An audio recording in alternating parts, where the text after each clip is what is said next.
Good evening and thank you for joining us for KREM News 10 at 10, where we give you more news in less time. I'm Mark Hanrahan. Let's get started. 32 days from now, you will not be required to wear a mask at the grocery store, at concerts, or in a restaurant. KREM 2's Kyle Simchuk met with business owners who had mixed reactions. Kyle? Well, yeah, Mark, at least one restaurant owner we met with said she may still require masks and proof of vaccination even after the mandate ends, depending on the amount of cases and hospitalizations. Other businesses tell us they are thrilled because they're tired of having to enforce these rules. Washington is now one of 5 states in the nation with a mask mandate. Pretty certain we're going to be the last state that is still requiring masks on March 21st. Mark Starr, owner of David's Pizza, is thrilled that his customers and employees won't have to wear one come March 21st. It's been really difficult. It's been odd the way people treat each other. My staff doesn't know what to do. Some people are religious about wearing their masks, and of course we're respectful of that. And there's other people that are like, why do we have to put these on? Starr's restaurant is right across the street from the Spokane Arena. Matt Meyer, director of entertainment, believes lifting the mandate is a step in the right direction. I do expect some of the ticket sales to increase. I think it's a step in the right direction, yeah. Obviously, it comes down to personal preference on what your expectations are with when it comes to COVID. So I know some people will have some hesitation. One of those people is Beth Bowman, co-owner of Italia Trattoria. It's a little confusing right now because nobody knows where we're going to be in a month and change. Her restaurant has strictly enforced the mask mandate. They even require proof of vaccination. We still every day get people saying thank you. We haven't gone out to eat in years or a year or whatever. We got so many new people from that that it was unbelievable. We were just packed. Bowman says they may stick to those policies even after the mandate is lifted. When the medical community has less stress on them, they're more able to handle it. Right now it's still high numbers coming in. Even if people are not necessarily dying from it, they're still very sick. We're always asking, where's your mask? Tim Lanigan owns Nito Burrito downtown. He's also required vaccine cards. It feels like we're bullying everyone compared to everywhere else that seems pretty loosey-goosey. He won't require anything after the mandate is lifted. He's even planned something special for the day after. The 22nd we have a show, and my band is playing it, so I'm so excited because I get to play a show right after the mask mandate ends. Reporting in Spokane, Kyle Simchuk, KREM 2 News. And today's announcement means that students at Washington schools will be able to attend class without a mask starting March 21st, and some parents have already voiced their opinions on that decision. I think that'll be kind of nice. I'm a nanny, and 2 of the girls that I nanny, they go to the school, and it kind of sucks because a lot of them, their friends, they haven't seen them without their masks, so they'll come over for a play date at our house or whatever, and their friends will pull down their mask and they're like, oh, that's what you look like. Well, masks have been required since students went back to the classroom last school year, and this means that for the first time since the state transitioned schools to remote learning, kids will be going to class without masks. Additional guidance from the state for the schools will come out the week of March 7th, and that's in order to give more time for districts to prepare for the transition to optional mask usage. Schools must still report cases and outbreaks to the state, and students and staff showing COVID-19 symptoms will still be required to quarantine. Michael Dunn is the superintendent of ESD 101, which represents Eastern Washington school districts. He said the announcement is a sign of hope.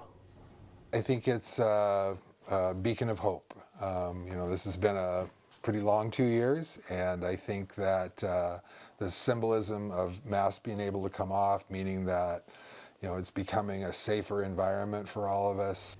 This afternoon, we also received a letter the Spokane Public School District sent to its families. It reads in part, quote, as in the past, we ask that all students and staff follow health and safety protocols. SPS will continue to follow the guidance of public health officials and will provide updates to staff and families whenever changes are made. If you'd like to read more about the governor's decision to drop the mask mandate, just text us the word mask to 509-448-2000 and we'll send that link directly to your phone. All right, now to the night beat with a quick look at the day's top stories. A human rights education center is asking the Coeur d'Alene City Council to stand up against racism.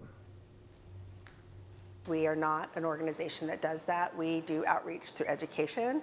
And so there may be groups in town that will do that, but we're not recommending that.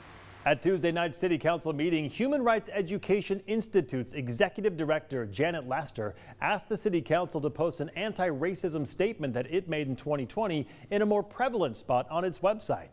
The request comes after reports that a white supremacist group planned a gathering in North Idaho in March. KREM 2 has decided that we will not disclose the name of that group or the date. The Okanagan County Sheriff's Office is searching for a person of interest after a couple was found dead on their property.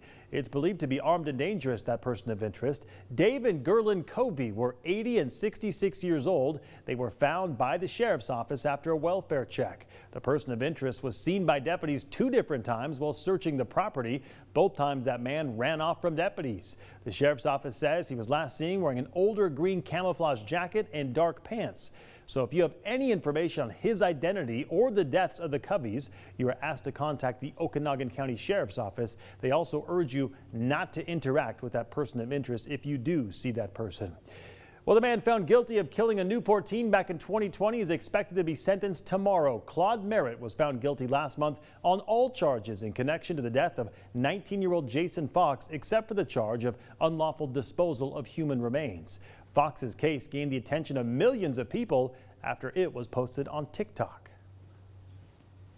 Periodically, we do need to come through and we see locks on those. They're actually cables that are part of the infrastructure of the bridge.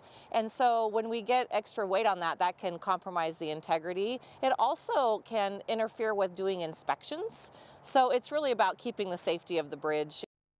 For a few years now, lovebirds would lock down their love on the bridge in Peaceful Valley, but now all those locks were taken off the bridge by the city of Spokane. The city says the bridge just wasn't built to hold all the locks and that they remove them 3 to 4 times a year to keep the bridge safe.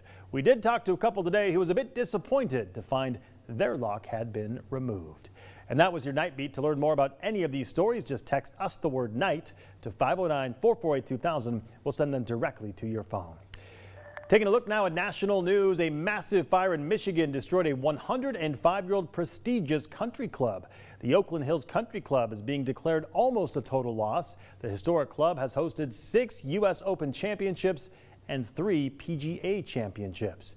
Meantime, a massive winter storm is hitting a huge section of the country today from Texas to Maine. Along with up to 6 inches of snow in some states, severe storms, including tornadoes, could hit parts of Arkansas to Mississippi. Meanwhile, we are seeing an almost completely opposite weather pattern here. Some clouds, but also some sunshine make an appearance today. Let's get out to meteorologist Thomas Patrick in the Outdoor Weather Center. And Thomas, can we expect the sunshine to stick around for tomorrow and into the weekend? Yeah, well, it'll be kind of that same deal where it's like we'll see some sun, we will see some clouds just mixing in together throughout tomorrow. But it looks like we are going to finish this week on a rather excellent note. Look at how those clouds really cleared out through the morning hours earlier today.